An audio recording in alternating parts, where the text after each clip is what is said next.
How are we doing, guys? Blog of the Hut here, and this is every new droid I spotted in Andor Season 1.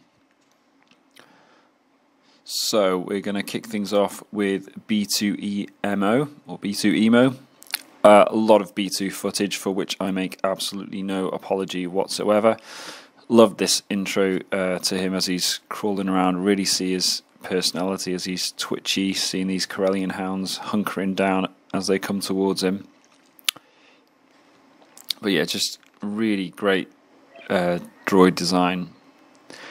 You see all the whirring motors inside him. And of course, like every droid in Star Wars, he has a built-in electro-prod. And just the little detail of the one yellow wheel guard as well. It's just perfect. So I think he's designated as a salvage assist unit in the description there, which obviously makes sense with his background with the Andor family. You see him trundling across Ferrix as well, and loved some of the details of his interaction with Cassian. I thought it was really interesting how he said he could lie for Cassian, but that doing so would require more power. That's just a really interesting insight into how the mind of a droid works, especially one who's maybe not programmed for human interaction. And just how he just trundles around Ferrix. Like I said, a lot of B2 footage in this. And here he is in his clean and shiny state, back in the day, and fulfilling his basic purpose, which is to drag scrap around behind him. I love his little charging dock here. That's a really cool feature of him. And yeah, you think, where do these droids charge up? And I thought this was just brilliant, this scene of him going through grief. And basically, I really just like this exploration of a character of a droid. He's not like 3PO. He's not programmed for human interaction. He's not programmed for that. He's programmed to cart things around. He's intelligent, but you see him going through this kind of grieving process, but he just doesn't understand what was going on. And I thought that was just a really great exploration of what it means to be a droid in this series. And of course, here we have B2's main function, which is in starting rebellions by broadcasting massive holographic messages to the crowd. I thought this was just a great scene, having B2 at the centre of it all. And then, of course, no one messes with B2. And I love that it's the Imperial guy pushing him over, and that's what triggers the rebellion. Like, no one's going to stand for messing with B2. You can fill your streets with stormtroopers, but you do not kick that little red droid over. And there he is being pulled to safety. And I hope we get much more B2 in Season 2.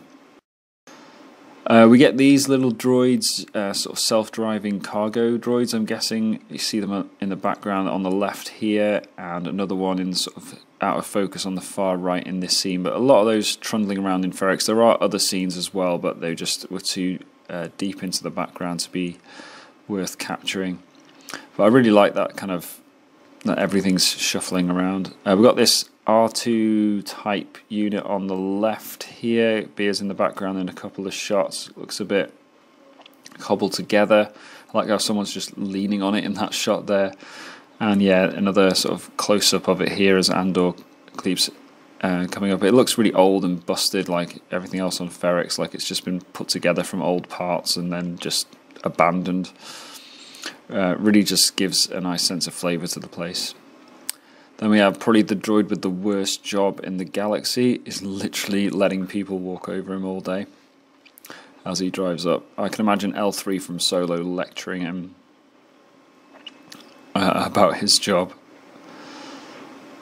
I really like this droid. You don't get to see it for much. I don't know what it's doing as well. It looks like it's sifting things from the ground, maybe.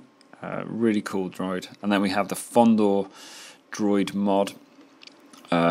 Again, I love this shot where he's like, Cassian's thinking about taking the ship, and the droid's like, nah, mate, you're alright, I'm here.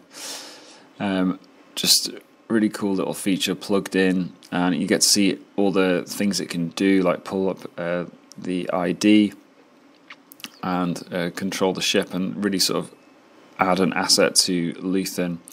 And then I think, when we see things that later on like this auto turret, I think it's clear that it's the droid who's controlling that, which is why it's so crazily accurate.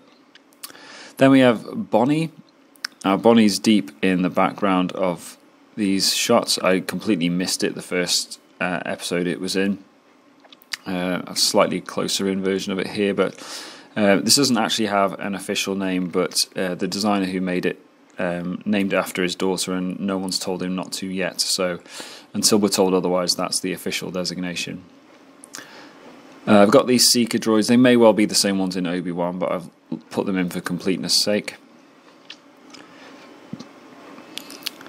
And then we've got a bunch of random droids here. I think this is like a droid shop. And we've got, there's a droid head there, and there's another one here. Now I think this is like a sort of kit bash thing. The head's from a droid I saw in Book of Boba Fett, but the body's more of an R2 type. But it does make sense that this kind of place would just scrap droids together. Next up we have this built-in droid turret. You can see it there scanning for targets, really cool. Then we have this cargo droid for transporting cadavers out of Narkina 5 prison. Again, this is a really cool little detail. I missed this the first time. I just thought it was like a sled, but you can see there the little droid head scanning around as it travels. Just nice, really cool lived-in universe feeling. And lastly, we have these Death Star construction droids, little spider type ones. And obviously the hint that they're putting together those pieces that Cassie was making on Narkina. But guys, that is it. I hope you've enjoyed this video. I've got some other ones out on spaceships and vehicles, and another one on species out soon. So if you enjoy those ones, please check out the channel. But for now, thank you very much for watching, and may the Force be with you.